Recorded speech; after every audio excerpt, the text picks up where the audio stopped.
Betrayal therapy. Reddit story script about infidelity and revenge.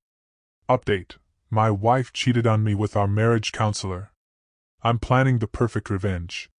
Part 1. The discovery. I don't know where to start. My hands are still shaking as I type this. My name doesn't matter. Call me Alex. I'm 34, married 8 years to Marina, 32. I thought we had the perfect marriage. How wrong I was. It all started a year ago. Marina became irritable, withdrawn. We constantly fought over trivial things.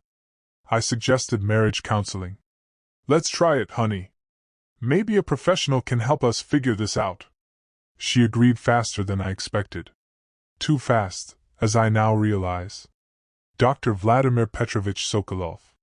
45 years old, divorced, private practice downtown. Expensive suit, confident smile, diploma in a gold frame on the wall. Just call me Vladimir, he said during our first session. The first months of therapy went well. Marina became more open, we started communicating better. I was grateful to Vladimir. What a fool. The first red flag appeared 3 months ago. Marina started staying late after work. Extra projects, she explained. Then individual sessions with the psychologist appeared. Vladimir said I need to work on personal traumas. I supported it. A good husband always supports his wife's journey to self-improvement, right? Second red flag, new habits. Marina started dressing differently, bought new lingerie, began going to the gym. I'm working on my self-esteem, she said. Vladimir recommended it, of course. Third red flag, the phone. Marina used to leave it lying around anywhere. Now it was always with her. Even took it to the shower. Work chats, you know. I started suspecting, but pushed the thoughts away. Paranoia, that's what it was. We're going to therapy, everything's getting better. But 2 weeks ago, I found proof. Part 2, the evidence. Marina got sick and asked me to bring her medicine from the pharmacy. She took my jacket, forgot her phone at home. A rare slip-up. The phone vibrated. A message from VP Psychologist. Missing your lips. Can't wait for Thursday. Room 237, as usual. The world stopped. I reread the message 10 times, hoping it was a hallucination. But no. I scrolled through their chat history. 4 months of messages. 4 months of lies. You're so beautiful when you lie next to me. Alex is working late again. Can we meet? He's so naive.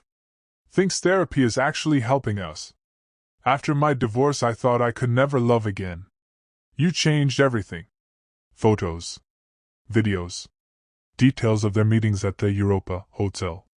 Discussions of our family problems, my secrets that I shared during sessions. They were laughing at me. He used information from therapy to seduce my wife. And she was telling him my deepest fears and insecurities. The most painful message was the last one. Vladimir, I'm ready to ask Alex for a divorce. But first I need to arrange everything properly. He earns a lot, and the house is in my name. You'll help me psychologically prepare for the conversation, won't you? Of course, darling. That's what I'm here for, your psychologist. And lover. And future husband. They were planning to divorce me and take everything I had worked for all these years. Part 3, planning. I didn't make a scene. Didn't break the phone, didn't scream, didn't demand explanations. Instead, I made copies of all the correspondence and started planning. You see, I'm not just an office worker. I'm a systems analyst at a major IT company. I know how to plan, analyze, predict scenarios. And when I'm betrayed by the people I trusted most in the world, these skills become dangerous. Over the past 2 weeks, I compiled a dossier on Dr. Sokolov. Turns out he wasn't married for the first time. 2 previous wives filed for divorce citing infidelity. One of them, Elena, even filed a complaint with the medical board for violating ethical standards. He seduced her during therapy. The complaint was buried, but the documents remained. I contacted Elena. We met at a cafe. She told me her story. Almost identical to ours. Vladimir is a real predator, using his profession to hunt vulnerable women. But why didn't you do anything? I asked. I did. But he's an experienced manipulator. Convinced everyone I was mentally unstable. Who would believe a patient against a respected doctor? That's when I realized simple exposure wasn't enough. Real revenge was needed. Part 4: Preparation. First, I secured my finances. Transferred money to accounts Marina didn't know about. Our house was indeed registered in her name, but the mortgage was in mine. I quietly contacted the bank and a lawyer. Then I started gathering allies. Elena agreed to help. She had contacts with 2 other former patients of Vladimir with similar stories. We created a closed group in a messenger. I also found a private investigator. Expensive, but worth it. Clear evidence was needed for court and the medical board. The detective tracked their meetings, took photos, recorded conversations. Marina turned out to be very talkative in bed. Vladimir rented the same hotel room every Tuesday and Thursday. The hotel administration agreed to cooperate after I explained the situation and showed documents. Part 5: The Revenge Plan. The plan consisted of 3 stages. Stage 1: Public exposure. I created several fake social media accounts. Found professional psychology groups, family therapy forums, medical institution pages. Prepared detailed posts with evidence of Vladimir's ethical violations. Stage 2: Legal consequences. Complaints to the medical board, licensing authority, Professional Association of Psychologists. With detailed evidence, witness statements, recorded conversations. Stage 3: Personal revenge. This is where the plan got creative. Part 6: Execution Day 1. Yesterday was Thursday. Marina, as usual, said she was going to individual therapy. Kissed my cheek with such natural deception it made me sick. At 6 p.m. she left the house. At 6:47 p.m. she entered the Europa Hotel. The detective confirmed, room 237, as always. At 7 p.m. I posted the first message in the Professional Ethics for Psychologists group. Colleagues, I want to warn you about a serious ethical violation. Dr. VP Sokolov, license #XY12345, systematically enters into intimate relationships with female patients during family therapy.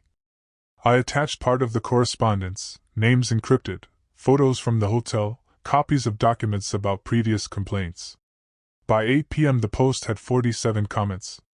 Colleagues were in shock. Some wrote that they had heard rumors about Vladimir, but there was no evidence. At 8:15 p.m. I posted the same message in 3 other professional groups. At 8:30 p.m. I created a post on the Family Problems forum. Girls, be careful with family psychologists. Especially with Dr. Sokolov from downtown. My husband and I went to him for therapy, and he seduced me. Written from a woman's perspective, naturally. Attached another part of the evidence. By 9 p.m. the information had spread throughout the professional community in the city. Vladimir's phone was probably ringing off the hook with calls from colleagues. Part 7: Day 2: Escalation. In the morning Marina looked worried. Checked her phone every 5 minutes. Everything okay, honey? I asked at breakfast. Yes, just work issues. At 10 a.m. I filed an official complaint with the medical board. Elena and 2 other women filed similar complaints the same day. Suddenly there were 4 independent testimonies against Vladimir for ethical violations. At 2 p.m. Vladimir's secretary called Marina and cancelled all future appointments.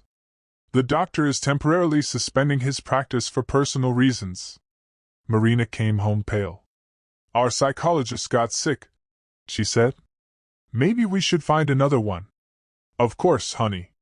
Vladimir seemed like a good specialist, but if he's ill... I watched her struggle with the desire to tell the truth. But how do you explain to your husband that your sick psychologist is your lover? Part 8, Day 3: Climax. This morning someone rang the doorbell. Marina ran to open it, thinking it was Vladimir.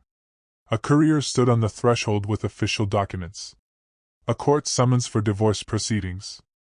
What is this? Marina whispered. It's divorce, honey. I know about your relationship with Dr. Sokolov. Her face turned white as a sheet. Alex, I can explain. Explain what? That you cheated on me for 4 months? That you planned to divorce me and take all my property?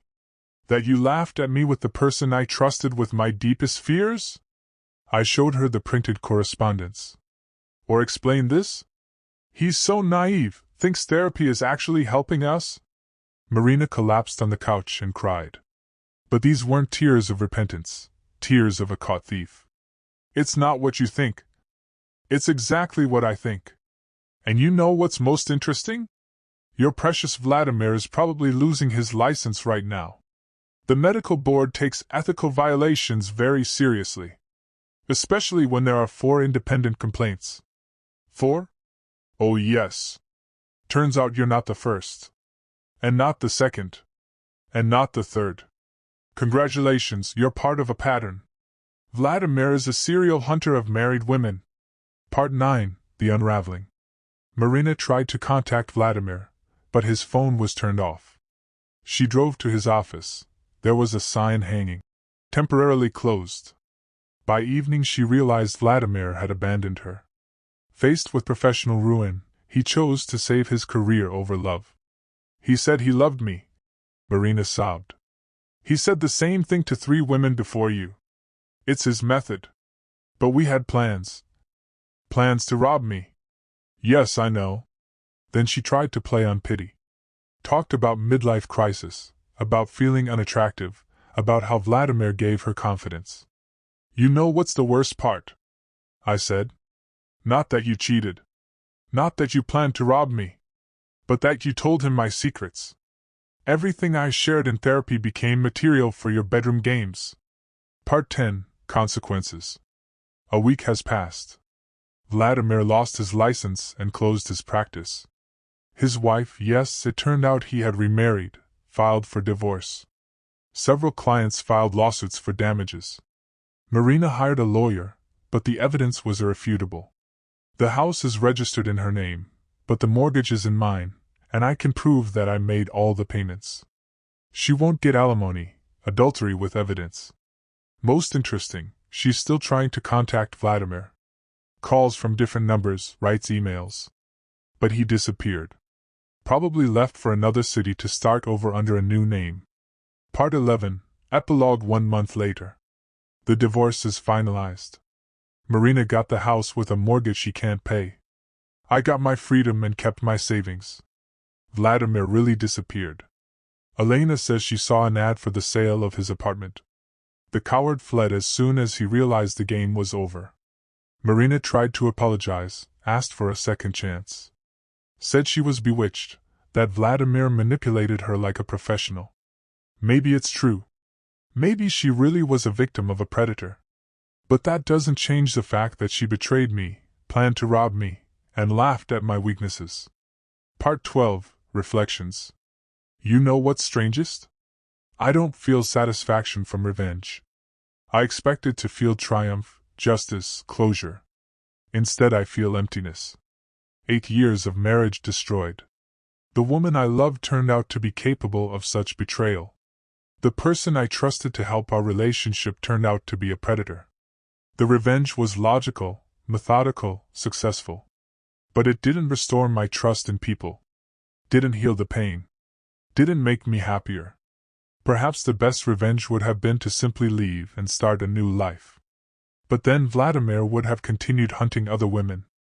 Then Marina would have thought she could betray people with impunity. Part 13, The Lesson. If you're reading this and are in a similar situation, here's my advice. Gather evidence before acting. Emotions are bad advisors.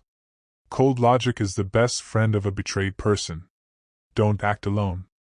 Find allies, professionals, people who will help you. Protect yourself financially. Money isn't everything, but it's hard to start a new life without it. Remember, revenge doesn't heal. It can bring justice, but not happiness. Trust, but verify. Especially when it comes to people who have power over your emotions. Finale, New Beginning. Now I live in a new apartment, see a new psychologist, a woman with an impeccable reputation, slowly rebuilding my ability to trust. Marina sold the house, unable to pay the mortgage. I heard she moved in with her parents. Sometimes she writes to me, asks to meet. I don't respond. Vladimir, nothing is heard about him. I hope he learned his lesson and will no longer use his profession to hunt vulnerable people. But most likely, he just became more careful. And me? I'm learning to live again. Without betrayal, without lies, without fake therapy. It's hard, but each day gets a little easier. Maybe someday I'll be able to love again. Maybe I'll find someone who won't see my feelings as tools for manipulation. But for now, I'm just living. Honestly. Openly. Without revenge in my heart, but also without naivety in my soul. Update 6 months later, I met a wonderful woman at photography classes. Her name is Anna, she's divorced, has a daughter. We're slowly getting to know each other, building a relationship based on honesty and mutual respect. Maybe life really does give second chances to those ready to accept them. And Marina married a work colleague 4 months after the divorce. It seems she never learned the lesson. But that's no longer my problem. TLDR, wife cheated with family psychologist who turned out to be a serial predator. I methodically destroyed his career, divorced my wife, and got justice. Revenge was sweet but not healing. Learn from others' mistakes. Thanks to everyone who read to the end. Your comments and support help cope with the pain. Take care of yourselves and don't let others use your trust.